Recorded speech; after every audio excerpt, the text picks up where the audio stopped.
ना दर्द ना दर्द ना तकलीफ तो क्या मज़ा है जीने में। ना दर्द ना तकलीफ तो क्या मज़ा है जीने में। बड़े बड़े तूफान थम जाते हैं जब आग लगी हो सीने में। Welcome to my channel VP Patel study point. साथियों, आज हम बात करेंगे कहीं न कहीं जेंडर पर। कहाँ बात करेंगे साथियों? जेंडर पर। आप जानते हैं नाउन का ही एक टॉपिक है जेंडर, जिसे लिंग भी कहा जाता है। आप हमारे पीछे बैकग्राउंड में जैसा कि देख पा रहे हैं, मैं अच्छी तरीके से आपको दिखा पा रहा हूं। साथियों, आप वीडियो को लास्ट तक वॉच करें और कहीं ना कहीं आपके सारे डाउट्स कहीं ना कहीं क्लियर हो जाएंगे, ये मेरा वादा है। बेसिक टू एडवांस है साथियों। आइए बात करते हैं। देखिए साथियों, यहाँ पे मैं दिखा पा रहा हूँ आपको, ये है वीपी पटेल स्टडी पॉइंट। ये आप देख पा रहे हैं साथियों, ये वीपी पटेल स्टडी पॉइंट, ये मेरा यूट्यूब चैनल है। इसे लाइक, सब्सक्राइब, शेयर और कमेंट करें, ठीक है साथियों। फिर उसके बाद यहाँ पे आप देख पा रहे हैं जेंडर, ये दिखा पा रहा है जेंडर, ये लिंग है साथियों, ठीक है। जेंडर जिसे लिंग कहते हैं। तो अब हम इसकी पहले परिभाषा देखेंगे। क्या देखेंगे साथियों? परिभाषा। तो एक बार इंग्लिश में देखेंगे, फिर हम कहीं ना कहीं हिंदी में देखेंगे साथियों। तो यहाँ पे देख पा रहे हैं, the state of being male or female is called gender. The state of being male or female is called gender. कहीं ना कहीं देखिए साथियों, अब देखिए उसके नीचे हिंदी दिखा पा रहा है। देखिए, नर या पुरुष, मादा, स्त्री होने की स्थिति को ही लिंग कहा जाता है। साथियों, आप जानते हैं नर मतलब पुरुष होता है, मादा मतलब स्त्री होता है। नर या मादा, जिससे हमें नर या मादा अर्थात स्त्री या पुरुष जाति के होने का ज्ञान हो, उसे ही जेंडर या लिंग कहा जाता है। फिर उसके बाद अब ये तो क्लियर हो गया साथियों, आप यहाँ पे देख पा रहे हैं, ये क्लियर हो गया। अब हम इसके काइंड्स पे बात करेंगे साथियों। कहाँ पे बात करेंगे? काइंड्स पे। तो काइंड्स ऑफ जेंडर, तो आप देख पा रहे हैं काइंड्स ऑफ जेंडर पे बात करेंगे। तो ये 4 होते हैं साथियों। कितने होते हैं? 4। तो यहाँ पे आप देख पा रहे हैं, there are 4 kinds of gender. Gender के 4 प्रकार होते हैं। कितने प्रकार होते हैं साथियों? 4 प्रकार होते हैं, ठीक है। टोटल 4 प्रकार होते हैं। आप देख पा रहे हैं स्क्रीन पे। मास्कुलाइन जेंडर, मास्कुलाइन मतलब होता है पुल्लिंग। फिर आता है फेमिनाइन जेंडर, स्त्रीलिंग। कॉमन जेंडर, उभयलिंग। फिर आता है न्यूटर जेंडर, जिसे नपुंसक लिंग कहा जाता है।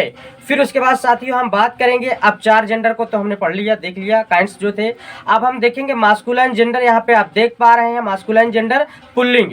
तो डिफिनीशन देखेंगे, अ noun that denotes male character is called masculine gender.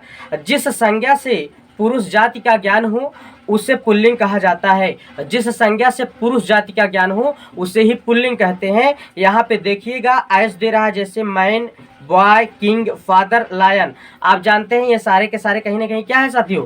पुरुष जाति से संबंधित हैं। फिर हम फेमिनाइन जेंडर पे बात करेंगे साथियों। ये आता है 2 नंबर, 2 नंबर है फेमिनाइन जेंडर। आप देख पा रहे हैं फेमिनाइन जेंडर मतलब स्त्रीलिंग। क्या है साथियों? स्त्रीलिंग है। अब हम इस पे अगर बात करें तो यहाँ पे इसकी डिफिनीशन पे बात करेंगे। देखिएगा, a noun that denotes female character is called feminine gender. A noun that denotes female character is called feminine gender. अर्थात जिस संज्ञा से स्त्री जाति का ज्ञान हो उसे ही स्त्रीलिंग कहा जाता है। जिस संज्ञा से स्त्री जाति का ज्ञान हो उसे ही क्या कहते हैं साथियों? स्त्रीलिंग कहा जाता है। वुमेन हुआ मतलब महिला, जिसे कहते हैं गर्ल लड़की, क्वीन रानी, मदर माता या माँ। तो आप देख पा रहे हैं ये हो गया कहीं न कहीं फेमिनाइन जेंडर। अब हम बात करेंगे कॉमन जेंडर। किस पे बात करेंगे साथियों? Common gender. तो यहाँ पे आप देख पा रहे हैं साथियों, ये है कॉमन जेंडर। ये क्या है? Common gender. उभयलिंग, इसे क्या कहते हैं?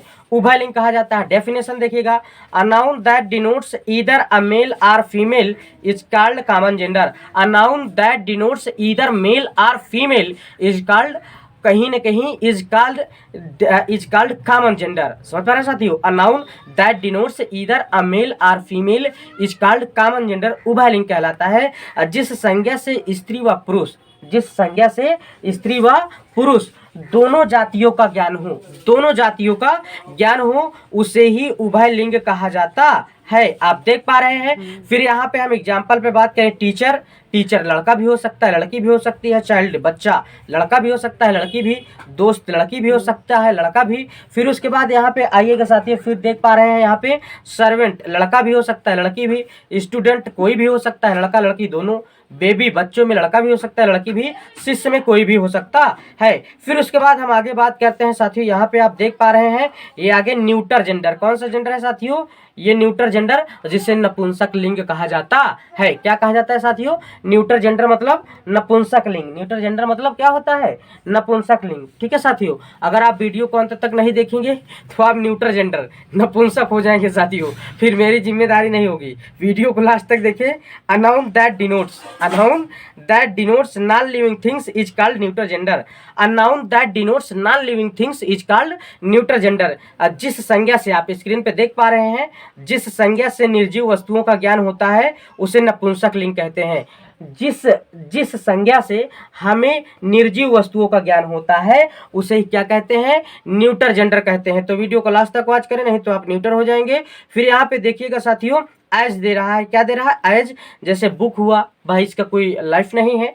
पेन हुआ, कोई लाइफ नहीं है। टेबल, कोई लाइफ नहीं। चेयर, कोई लाइफ नहीं। नॉन लिविंग है, ये निर्जीव चीजें हैं। फिर आइए देखते हैं साथियों, अब यहाँ पे आगे हम बात करते हैं, तो आगे देखिएगा, ये आगे बता रहा है साथियों, मास्कुलाइन से फेमिनाइन बनाना। हम स्त्री पुरुष पुल्लिंग से स्त्रीलिंग कैसे बना सकते हैं? पुल्लिंग से स्त्रीलिंग कैसे बना सकते हैं? तो 3 ट्रिक है साथियों, 3 रूल है। पूरे शब्द को बदलकर आप बना सकते हैं, शब्द के अंत में ESS लगाकर बना सकते हैं, या आप आदि या अंत के शब्द को बदल करके कहीं न कहीं आप बना सकते हैं पुल्लिंग से स्त्रीलिंग। तो आइए साथियों बात करते हैं, जो पहले है आता है उसी की बात करते हैं। तो पहला वाला हम हेडिंग बनाते हैं पूरे शब्द को बदल कर। तो ये masculine feminine, masculine feminine. Boy का देखिए गर्ल हो गया, लड़का का लड़की हो गया। बक मतलब होता है हिरन, अर्थात नर हिरन। फिर मादा हिरन ये हो जाएगा डो। डॉग मतलब आप जानते हैं कुत्ता, ये बिच कुतिया हो जाएगी। फादर पिता, मदर माता। बोअर या सुअर जो होता है नर होता है। ठीक है, सो मतलब होता है मादा सुअर। फिर देखते हैं लैड मिस लड़का, लास्ट मिस लड़की। तो ये आप इतना देख लिए साथियों। फिर उसके बाद हम हेडिंग नंबर 2 देखते हैं।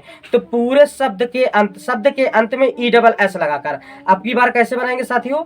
शब्द के अंत में ESS लगाकर अब की बार हम क्या बनाएंगे? मास्कुलाइन से फेमिनाइन, मास्कुलाइन से फेमिनाइन, अर्थात पुल्लिंग से स्त्रीलिंग, पुल्लिंग से स्त्रीलिंग। फिर आइए बात करते हैं साथियों, जैसा कि आप हमारी स्क्रीन पे देख पा रहे हैं, ये आथर। आथर मतलब क्या होता है? लेखक। आथ्रेस मतलब लेखिका। गॉड मिस भगवान। गॉडेस मिस क्या हो गया? देवी। गॉडेस मिस क्या हो गया साथियों? देवी। पोएट मतलब क्या हो गया? कवि। पोएटेस मतलब कवित्री हो जाएगा। होस्ट मेजबान जो करता है, अर्थात वो मास्कुलाइन जेंडर, ठीक है, पुल्लिंग का। होस्टेस, ठीक है, अर्थात फेमिनाइन जेंडर की हो जाएगी। हेयर उत्तराधिकारी लड़का होगा। हेयरेस उत्तराधिकारी लड़की होगी। पैट्रन संरक्षक होता है, पैट्रॉनिस संरक्षिका हो जाएगा। लेकिन अब साथियों यहाँ पे आप देख पा रहे हैं आगे स्क्रीन पे, यहाँ पे मैं जैसा कि आपको दिखा पा रहा हूँ, यहाँ पे देखिएगा आप क्या दे रहा है? नोट। नोट बहुत जरूरी होता है साथियों। कह रहे हैं आजकल पोएट तथा आथर का प्रयोग पुल्लिंग और स्त्रीलिंग दोनों में किया जाता है। अब देखिए साथियों, पोएट और आथर जो वर्ड है, पोएट और आथर का प्रयोग मास्कुलाइन तथा फेमिनाइन दोनों में किया जाता है, पुल्लिंग तथा स्त्रीलिंग दोनों में किया जाता है। तो ये नोटेड पॉइंट है, इसे आप लिख लीजिएगा, कापी कलम निकाल लीजिएगा। मैंने बताया है पहले, मेरा वीडियो देखते समय आप कापी कलम लेकर बैठा करें, जिससे कि आप कंप्लीट नोट्स तैयार हो जाए, आपको कोई दिक्कत ना हो। तो आइए देखते हैं साथियों, ये 3rd नंबर है, लास्ट वाला टॉपिक। ये क्या है? आदि या अंत के शब्द को बदलकर, आदि या अंत के शब्द को बदलकर मास्कुलाइन से फेमिनाइन बनाना। मास्कुलाइन से फेमिनाइन बनाना, अर्थात पुल्लिंग से स्त्रीलिंग बनाना। ग्रेट अंकल दे रहा है ताऊ, ग्रेट आंट ताई हो जाएगा। फिर कहा जाए स्टेप सन, अर्थात सौतेला पुत्र। स्टेप डाटर सौतेली पुत्री। फिर मिल्क मैन ग्वाला। फिर मिल्क मेड ग्वालिन। फिर उसके बाद यहाँ मैन सर्वेंट, अर्थात साथियों यहाँ पे क्या हो जाएगा? मैन सर्वेंट नौकर। फिर उसके बाद देखा जाए मेड सर्वेंट नौकरानी। ठीक है साथियों, तो ये इतना कहीं ना कहीं क्लियर हो गया। अब साथियों हम आगे बात करते हैं नोटेड पॉइंट की, जो बहुत ही काम की है, और इसे कहीं ना कहीं ये बहुत ज़्यादा जरूरी भी होता है साथियों। फिर देखा जाए तो मटेरियल, कलेक्टिव और एब्स्ट्रैक्ट नाउन न्यूटर जेंडर में होते हैं।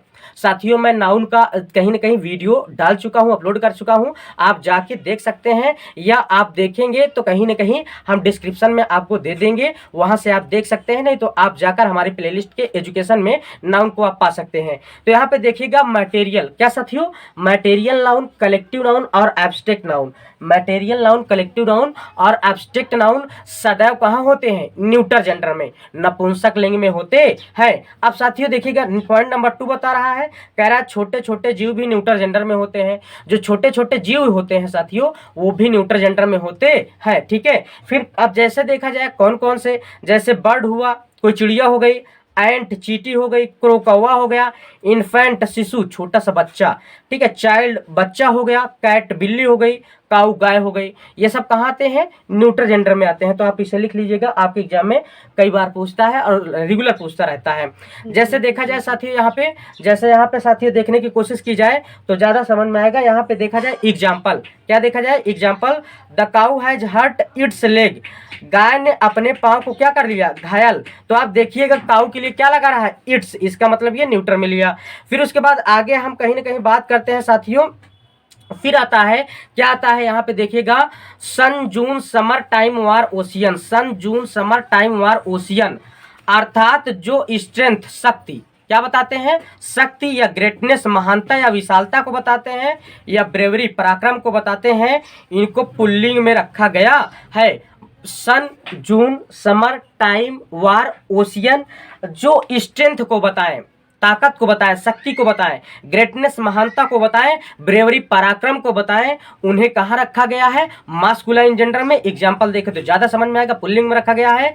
The sun is shining with his full glory, अर्थात यहाँ पे देखिएगा सूर्य के लिए क्या लगाया, हिज लगाया, इसका मतलब इसे कहाँ रखा गया, मास्कुलाइन जेंडर में, पुल्लिंग में रखा गया। फिर आगे आइए हम बात करते हैं साथियों, तो यहाँ पे देख सकते हैं आगे क्या दिखा रहा है, आगे कह रहा है अर्थ हुआ, स्प्रिंग हुआ, होप हुआ, विर्च्यू हुआ, justice, mercy, peace, humility, fame, modesty, liberty, moon, अर्थात जो ब्यूटी और ग्रेटनेस आदि को प्रदर्शित करने वाली चीजों को फेमिनाइन जेंडर में रखा गया है, स्त्रीलिंग में रखा गया है। अर्थात साथियों यहाँ पे क्या बता रहा है, कह रहा है अर्थ, अर्थ मतलब पृथ्वी, स्प्रिंग जल स्रोत यहाँ लिया है साथियों, इसका अर्थ hope, virtue, justice, mercy, peace, humility, fame, modesty, liberty, moon आदि, अर्थात वो चीजें जो ब्यूटी को बताती हैं, सुंदरता को बताती हैं, ग्रेटनेस, कोमलता या नम्रता को बताती हैं, इनको कहाँ रखा गया है साथियों, फेमिनाइन जेंडर में, स्त्रीलिंग में। जैसे देखा जाए यहाँ पे the moon has hidden her face, अर्थात कहीं न कहीं चांद ने अपने चेहरे को पहाड़ी के पीछे छिपा लिया। तो यहाँ देखिएगा मून के लिए क्या लगाया, हर लगाया, इसका मतलब ये कहाँ चला गया, फेमिनाइन जेंडर, स्त्रीलिंग में चला गया। तो आइए फिर आगे बात करते हैं साथियों, नेक्स्ट नंबर पे बात करते हैं, and it will be last, ये लास्ट है टॉपिक। यहाँ पे देखा जाए तो यहाँ पे क्या बता रहा है साथियों, ship country railway, ship country railway, अर्थात शिप कंट्री रेलवे को फेमिनाइन जेंडर में रखा गया है, कहाँ रखा गया है, फेमिनाइन जेंडर में, शिप कंट्री और रेलवे को फेमिनाइन जेंडर में रखा गया है। अब यहाँ पे देखिएगा, यहाँ पे कह रहा है कि ship has last her pilgrims, जो जहाज है वो अपने तीर्थयात्रियों को खो चुका है। तो आप देखिएगा शिप के लिए क्या लगा रहा है, हर लगा रहा है, तो आप समझ सकते हैं ये क्या है, फेमिनाइन जेंडर है। India can boast of her past, Bharat अपने भूतकाल पर डींग मार सकता है, ठीक है, भौकाल मार सकता है। तो यहाँ इंडिया के लिए क्या लगाया साथियों, हर लगाया, आप देख पा रहे हैं। तो ये फेमिनाइन जेंडर, जो कि इंडिया एक देश है। फिर देखा जाए the Janata express is running with her full speed, Janata express एक ट्रेन का नाम है साथियों, कह रहा है जनता एक्सप्रेस अपनी पूरी गति से दौड़ रही है। तो जनता एक्सप्रेस के लिए क्या लगाया साथियों, यहाँ पे हर लगाया, क्या लगाया, हर लगाया। तो आप समझ सकते हैं इसका मतलब ये कौन सा जेंडर है, फेमिनाइन जेंडर है, क्या साथियों, फेमिनाइन जेंडर है, इससे आप समझ सकते हैं। फिर कह रहा है अब पॉइंट नंबर 6, क्या नोट नंबर 6 पे बात करते हैं साथियों। कह रहा है कि फॉक्स, फॉक्स मतलब लोमड़ी होता है, क्या होता है साथियों, लोमड़ी शब्द का प्रयोग पुल्लिंग में किया जाता है, मास्कुलाइन जेंडर में, कहाँ किया जाता है, मास्कुलाइन जेंडर में किया जाता है, पुल्लिंग में। अब इसका मतलब ही नहीं लोमड़ी का लोमड़ा हो जाएगा, ऐसा साथियों, ऐसा बिल्कुल नहीं होगा। अर्थात फॉक्स शब्द का जो प्रयोग होता है वो कहाँ किया जाएगा, पुल्लिंग में। आप स्क्रीन पे देख पा रहे हैं, जैसे कि यहाँ देखा जाए द फॉक्स जो लोमड़ी है was going with his companions, लोमड़ी अपने साथियों के साथ जा रही थी। तो यहाँ फॉक्स के लिए क्या आया है साथियों, आप देख पा रहे हैं फॉक्स के लिए हिज आया। इसका मतलब इसका प्रयोग कहाँ किया जाएगा, मास्कुलिन जेंडर में, पुल्लिंग में किया जाएगा। तो साथियों आपको बहुत बहुत धन्यवाद। बशर्ते यही है चैनल को आप क्या करें, लाइक करें। हमारा जो चैनल है VP Patel study point, like subscribe share और कमेंट करें, नहीं आप नपुंसक हो जाएंगे फिर मेरी गारंटी नहीं है। बहुत बहुत धन्यवाद साथियों। गर्मी बहुत ज़बरदस्त है यार, धूप बहुत तेज है। बहुत बहुत धन्यवाद। ठीक है साथियों, धन्यवाद। एक तो लाइक और शेयर ठोक दीजिए, महाकाल का लाइक और शेयर ठोक दीजिए।